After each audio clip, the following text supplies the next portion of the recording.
Hey guys, tonight we'll uncover how whispers from Feng Shui masters shape the choices of emperors where to build their palaces, where to rest forever in tombs, even which way their thrones should face. Imagine rulers with vast armies and overflowing treasuries, suddenly leaning forward because a man with a wooden compass suggested shifting a doorway by a few steps. You might laugh, but in those quiet halls, such tiny moves were believed to decide the rise or fall of dynasties.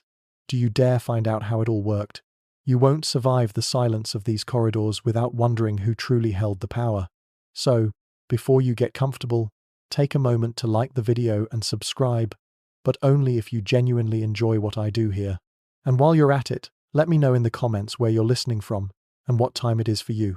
Midnight in New York, dawn in Tokyo, a soft afternoon in Rio. Together we make a constellation of lanterns across the world. Now, dim the lights. Maybe turn on a fan for that soft background hum, and let's ease into tonight's journey together. The hush of the palace was unlike any other. Lanterns glowed softly, banners shifted overhead, and the sound of a single brushstroke on paper could echo as though the walls themselves were listening. Within this atmosphere, emperors made decisions not only about taxes or armies, but about the direction of doors, the placement of gardens, and the alignment of halls. To them, Feng Shui wasn't superstition, it was survival. Consider how fragile an emperor's legitimacy could be. To rule was to balance heaven and earth. If the people believed his palace stood on a broken dragon vein, whispers would ripple outward. Farmers at the edge of the empire might say heaven no longer favored him. Ministers might hesitate in their loyalty. Generals might wonder if campaigns were doomed before they began. And so, emperors listened to the quiet counsel of men who read mountains, rivers, and stars as if they were scriptures. Picture a master standing before the throne, holding a compass no bigger than his palm. The emperor, flanked by guards and courtiers, leans in. The compass needle trembles slightly, pointing toward unseen energy lines believed to course through the land. With a gentle voice, the master explains that prosperity will flow if the palace faces south, but decline may come if it turns north. Which would you choose if you were emperor? Ignore the counsel and risk the anger of the earth, or obey and trust the whisper of one man? The masters themselves were not born in splendor. Many began in villages, watching rivers carve their way through fields, listening to elders describe how hills cradled or exposed a settlement. They studied, not through battle, but through patience, observing, sketching, testing. To them, a bend in a stream was not just pretty. It was a sign of how chi moved, carrying fortune or misfortune. Years later, these same observations would echo in palace chambers, deciding the placement of capitals and tombs. And here is the curious paradox. Their power was both invisible and immense. They commanded no armies, drafted no decrees, yet when they spoke, emperors paused. When they drew diagrams of earth and sky, builders shifted entire foundations. If a city flourished, their reputation grew. If disaster struck, suspicion fell on them. Belief gave them authority, but belief could also make them scapegoats. Isn't it strange how silence can weigh more heavily than the loudest proclamation? As we walk through this story, notice the rhythm of it. Incense curls upward, shadows stretch across painted beams, and each detail seems both ordinary and mystical. The location of a bed in the harem, the placement of a gate in the capital, even the alignment of a tomb on a hillside all became threads woven into destiny. And behind these choices, almost always, was a master with quiet certainty. The emperor's generals might scoff in private, thinking swords won battles, not compass needles. Ministers might grumble that governance required laws, not diagrams. But when the master whispered, all grew still. The reason was simple. No ruler wanted to risk being the one who ignored heaven's arrangement. Better to shift a palace a little than tempt fate a lot. Think for a moment about your own world. If someone told you your house faced the wrong way, would you sleep soundly? If neighbors whispered that your fortune leaked out the back gate, would you ignore them? Belief is powerful, especially when shared by everyone around you. In ancient China, that belief was institutionalized, woven into politics, religion, and daily life. And so, emperors trusted Feng Shui masters, not only for personal comfort, but for the stability of the entire dynasty. When a palace was aligned, it wasn't just architecture, it was a performance of harmony. When a tomb was placed correctly, it reassured subjects that the dynasty's future was safe. But when signs pointed to misalignment, anxiety spread quickly, and with it, danger for both ruler and master. In this way, the throne room was more than stone and silk. It was a living theatre, where silence held as much power as speech. The master's quiet murmur, the compass needle's slight tremor, the emperor's nodal became part of the empire's heartbeat. Doesn't it make you wonder who truly shaped destiny? The man crowned in gold, or the man holding wood and ink? This is only the beginning of their story. How did a boy from a rural village come to stand before emperors? What paths of rivers and stars led him from fields to palaces? And how did belief in his compass spread so far that dynasties placed their rise and fall in his hands? A boy does not begin as a master. He begins as a child in a village, where the air smells of tilled soil and wood smoke, where the roofs lean low and the mountains loom higher than imagination. Tonight we follow him, anonymous at first, just another child, but in his gaze the world is different. While other boys chase chickens or skip stones across the river, he lingers, eyes narrowed, watching how the water curves, how the hill's shoulder shelters one field but leaves another bare. What others see as scenery, he begins to read as script. Imagine evenings under clay-tiled eaves, the sound of crickets rising, an elder sketching lines on the ground with a stick. This ridge is the dragon's back, the elder says. That stream is its breath. The boy listens, heart quickening. He cannot lift a sword, cannot carry a load of grain, but he can memorize these shapes, store them away like treasures. By the flickering light of an oil lamp, he scratches crude diagrams on scraps of bamboo, drawing rivers curling like serpents, hills arching like guardians. It is in such moments that destiny plants its seeds. Do you remember how, as a child, you once saw something small and felt it mattered more than anyone else believed? Maybe a stone shaped like an egg, or the way moonlight slid across your floor. For him, these were not idle fascinations. They were signs, pieces of a puzzle only he seemed to recognize. Seasons turned, and while other youths learned the rhythm of plows and markets, he walked the ridges alone. He watched how mist settled in valleys at dawn, how wind funneled between cliffs, how villages prospered when their gates faced the morning sun but withered when walls turned against the current of air. Bit by bit, his eyes sharpened not in combat but in patience. Each roof's tilt, each shadow of a cliff, each orientation of a doorway became a clue. His notebook of the world grew thicker with meaning. Whispers spread. When a merchant came to build a new hall, the boy, scarcely 15, was asked to give advice. He pointed softly, voice almost shy. Move the doorway just a little. Align it with the bend of the stream. The family obeyed. Months later, prosperity seemed to flow in, and people began to say the boy carried knowledge beyond his years. Soon neighbors arrived with questions. Where should a well be dug? Which corner should host the altar? Each answer, when fortune followed, added weight to his reputation. It was not long before monks in nearby temples heard of him. Within their stone halls, under flickering candles, he was shown ancient texts, silk diagrams dotted with stars and crossed with lines. He studied constellations that mirrored rivers, mountains that echoed heavens. He learned to measure time by more than the sun, to sense currents invisible, yet believed to bind all things. And he learned speech, not the booming kind of generals, but the gentle cadence that slid past ears and into hearts. Picture him there, robes plain, brush in hand, diagrams spread like constellations across parchment. He is still young, yet nobles begin to notice. A lord with an ill son asks his counsel. A family about to arrange a marriage inquires about orientation of rooms. He speaks softly, makes small adjustments, and when health improves or harmony follows, the story grows. There is a youth who can read the veins of the earth. And then comes the summons. Not from farmers or merchants, but from households whose names ring with power. They invite him through carved gates, under painted beams, to advise on ancestral altars, on courtyards for weddings, on the placement of shrines.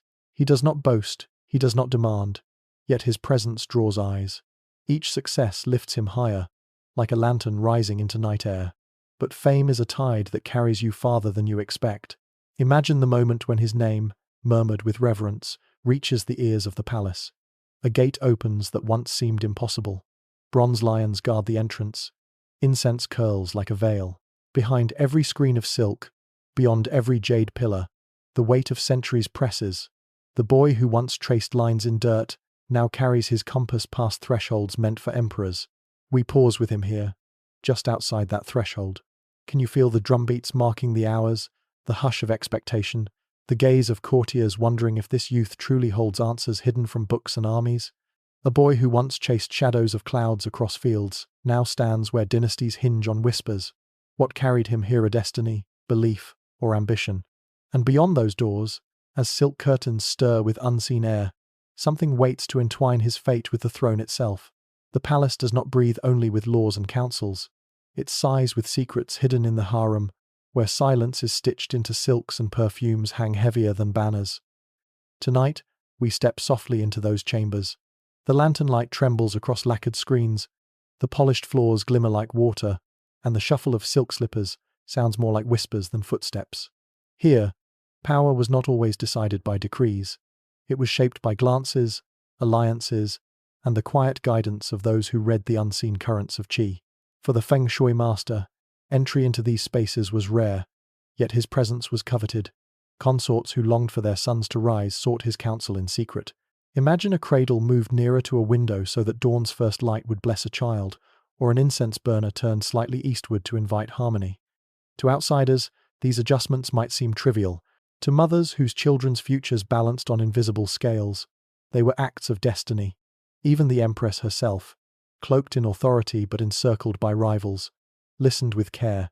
If a corridor felt too dark, she would ask if its shadows signaled misfortune. If the pond in her private garden rippled restlessly, she wondered whether it disturbed the flow of energy. When the master reassured her, or gently suggested a change, her calm seemed to shift the atmosphere of the entire court. Ministers might debate loudly in the outer halls, but here in the harem, a single adjustment of a mirror or canopy was felt as strategy. And the master, careful as ink on silk, knew the danger. Every word became more than guidance, it became an allegiance. To attend one consort before another was to court suspicion. A pause before answering might be read as preference. In a world where survival depended on whispers, the master's own whispers carried double weight. Picture the tension. Behind painted screens, consorts lean forward, their eyes searching the master's face for any hint of favor. One woman clutches a robe, praying his words will secure her son's fortune. Another bites her lip, fearing neglect will become her undoing. The master speaks softly, never promising too much, offering only gentle possibilities. Perhaps the morning sun here will ease his health. Or, this window might allow the mountain's breath to settle kindly upon your hall. When fortune followed, whispers of his power spread faster than incense smoke. But power in the harem was a fire lit in delicate rooms. Love was scarce, suspicion abundant. To suggest that a child's fate might rest on the tilt of a bed was to stir currents deeper than any river. Women who longed for recognition clung to his every syllable. Those left without blessing nursed bitterness like hidden daggers. In this way, the master, meant to read land and sky, now found himself reading human hearts. And yet, under moonlight, the palace looked serene. Courtyards glowed with blossoms, and music floated faintly from zithers. Anyone passing might think all was calm, but you and I, standing here in the hush of the harem, can feel the tension beneath the beauty. One whispered suggestion, whether about the curve of a roof or the placement of a garden wall, could ripple into rivalries that lasted decades. The master must have sensed it too.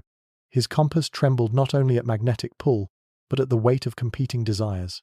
And behind the perfume, the silk, the careful smiles, he surely knew that every word he spoke could one day return as either gratitude or accusation.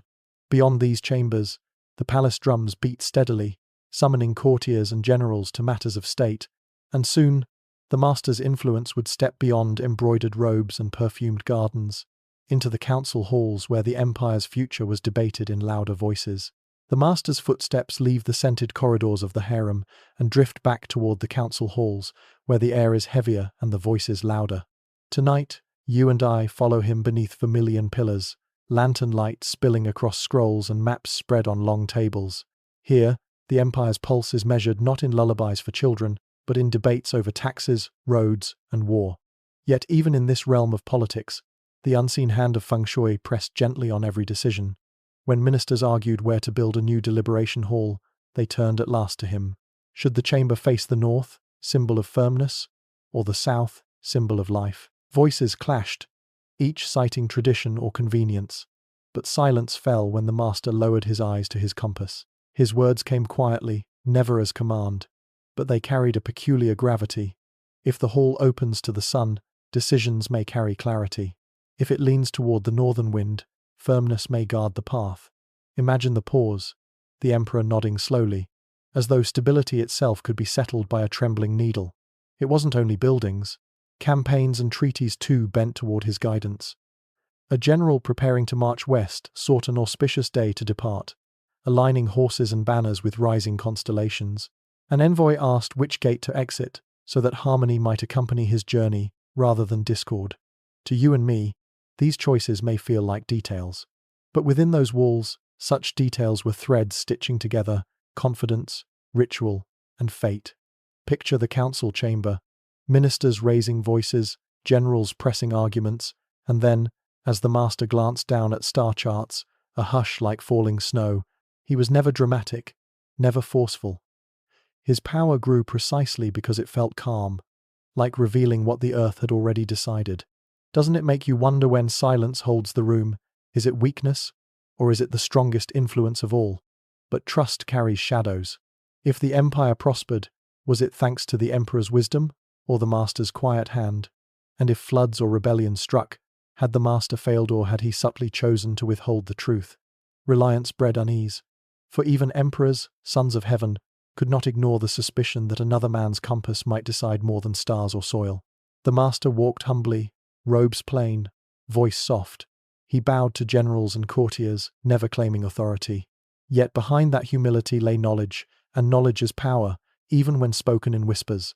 He knew that a palace wall or a soldier's march could tilt history, and that his diagrams of mountains and rivers were as potent as any decree. Courtiers watched him leave the chamber, his robe swaying softly like a shadow stitched into palace stone. Behind him trailed murmurs. Was he a servant of the throne, or had the throne begun to lean upon him too heavily? Some admired his serenity, others sharpened their doubts like hidden knives. And as you and I linger in this council hall, the map still glowing in lamplight, we sense the change.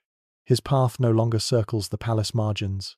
It leads deeper, step by step, into the very heart of power. What began as murmurs over hills and rivers has become influence over armies and treaties.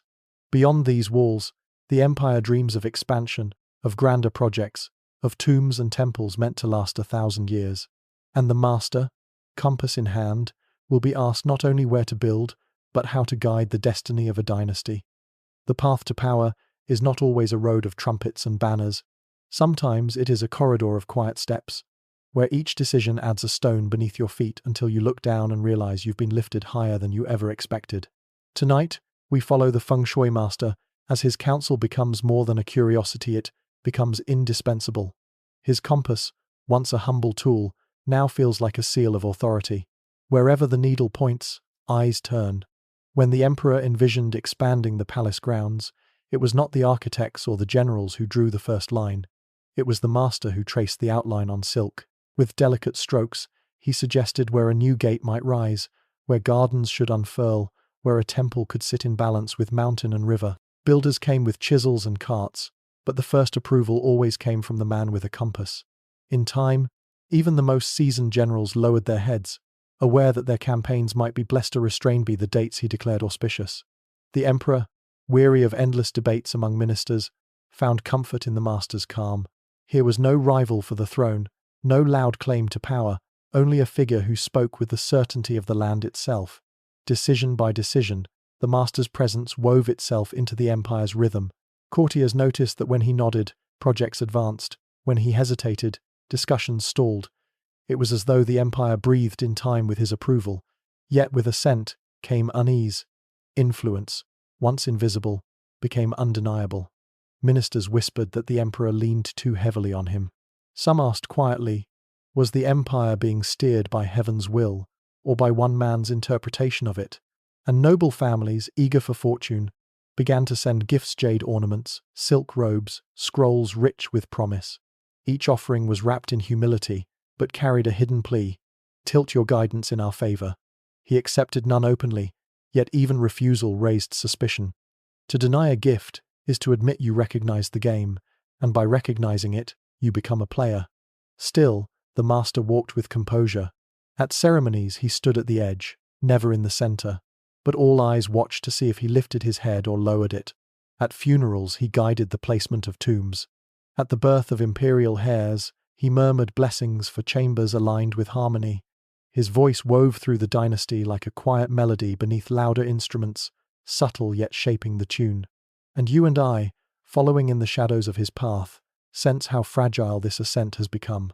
For influence won through whispers cannot be measured in banners or decrees, but it can bend history. It is both invisible and immense, like wind that sways a forest without showing its face. The boy who once traced rivers in dirt now stood at the heart of empire, shaping its stones and its stars with nothing more than diagrams and trust. But power, even in silence, casts a shadow. Envy stirred among those who watched him. Some feared he had grown too close to the emperor's ear. Others wondered if his compass needle trembled only at Earth's currents, or at ambitions of his own. And in that tension, seeds of doubt began to grow. Beyond the palace gates, the empire reached for grandeur temples, bridges, tombs meant to last centuries. But within, rivals sharpened their doubts. How long could a man rise on whispers before those whispers turned against him? At last, the master stood at the summit of his influence. Ministers spoke his name in both reverence and unease, for by now his presence was stitched into the empire's very fabric. Tonight, we walk with him into marble courtyards, where rows of officials line the steps. Their eyes glance not only toward the emperor, seated beneath a canopy of dragons, but also toward the quiet figure just behind the throne. The emperor's confidence and the master's counsel had become inseparable shadows bound into one. It was an age of grand construction. Palaces spread their wings wider across the capital. Bridges arched over rivers like brushstrokes on a scroll. Mausoleums rose on distant hills, shaped not only by stonecutters' hands, but by diagrams traced long before the first brick was laid. The master visited each site before foundations were set, marking with his compass where walls should breathe, where gates should open, where chambers should rest. Workers followed as if guided by heaven itself. For ordinary people, the city pulsed with harmony, as though fortune itself had been drawn into its streets. In council, his voice had become a ritual. Before envoys departed, he blessed their path with a soft word. Before festivals began, he aligned lanterns with constellations overhead. Even the emperor's private chambers bore his imprint, beds arranged for peace, windows open to welcome auspicious winds. The trust was absolute, and with it came serenity across the dynasty, a belief that the throne was balanced firmly between heaven and earth. Yet, as with every peak, shadows lengthened, whispers threaded through the capital. Had he risen too high? Some claimed the emperor no longer decided alone, that his ear was bent more toward the compass than the classics. Others murmured that a man who guided tombs and palaces might also guide the line of heirs. Fear and admiration coiled together, like incense smoke, beautiful, but choking if breathed too deeply. The master, outwardly humble, still wore plain robes and bowed deeply. But even he must have felt the shift. His every gesture, once overlooked, now invited scrutiny. Courtiers studied whether he paused too long before speaking, whether his eyes lingered on one faction or another. Silence, once his shield, had become a source of suspicion. At this height, he was both guardian and prisoner. The emperor leaned on him heavily, perhaps too much, while rivals sharpened doubts like hidden blades. Even in the harem, where once he had whispered discreetly, his influence was openly acknowledged. Consorts sought his blessing without shame, confident that his words carried the strength of imperial will. We pause here, beneath the painted eaves of a grand hall, lanterns swaying softly overhead.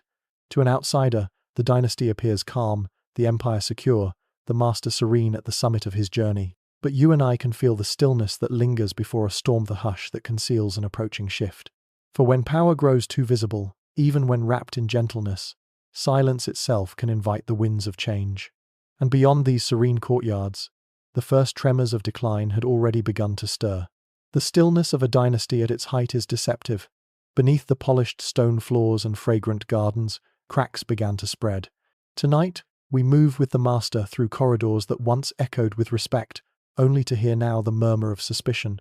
Courtiers who had once bowed deeply now whispered behind fans and sleeves. Could it be, they asked, that the empire leaned too heavily on one man with a trembling needle? The first blows came not from rivals in court, but from nature itself. Floods surged through distant provinces, drowning villages, and sweeping away harvests. To the common people, storms were part of life. But within the palace, Whispers tied disaster to misplaced doors, to halls angled wrongly, to tombs aligned against the current of chi. If the compass had promised harmony, why did calamity fall? Each new misfortune, whether flood or famine, rebellion or loss, wrapped itself around the master's name. Among the people, belief wavered. Farmers who once trusted Feng Shui began to mutter that perhaps the dynasty had angered the spirits of the land. Merchants in tier houses whispered of curses hidden in foundations. Monks debated in temples whether human ambition had overreached, disturbing the balance of heaven and earth. The master, once a symbol of order, became to some a figure of imbalance. Inside the harem, suspicion grew sharper. Consorts who had once vied for his attention now accused one another of using his advice to gain favor. A child's illness was blamed on rival chambers aligned too well. The empress, weary of endless intrigues, wondered if his counsel strengthened the emperor's chosen heirs instead of hers. The very rooms he had aligned for peace became stages for rivalry. And the emperor himself, though still loyal, could not ignore the shadows gathering. Each night he lay upon a bed arranged by the master's hand. Doubt crept in with the flicker of the lantern. Was his fate secure, or had he tied his throne too tightly to another man's compass? Power that once steadied him now weighed like a stone on his chest. The master, outwardly calm, must have felt the shift. His compass still trembled at earth's currents, but the eyes that watched him had grown sharper. Every pause was interpreted, every silence questioned. The humility that once shielded him was now read as cunning restraint. Could it be a mask for deeper intent? Walk with me into a garden at autumn. The air is cool, chrysanthemums scatter petals across still water, and a crooked bridge stretches its reflection. Here the master stands, gazing at ripples, perhaps sensing that harmony has tilted beyond repair. For in a world where belief raised him, belief could also undo him. The dynasty itself began to lean toward uncertainty, and all eyes turned to the man who had promised to hold heaven and earth together. His rise had been silent, his influence subtle, but decline too comes quietly like shadows thickening as lanterns dim.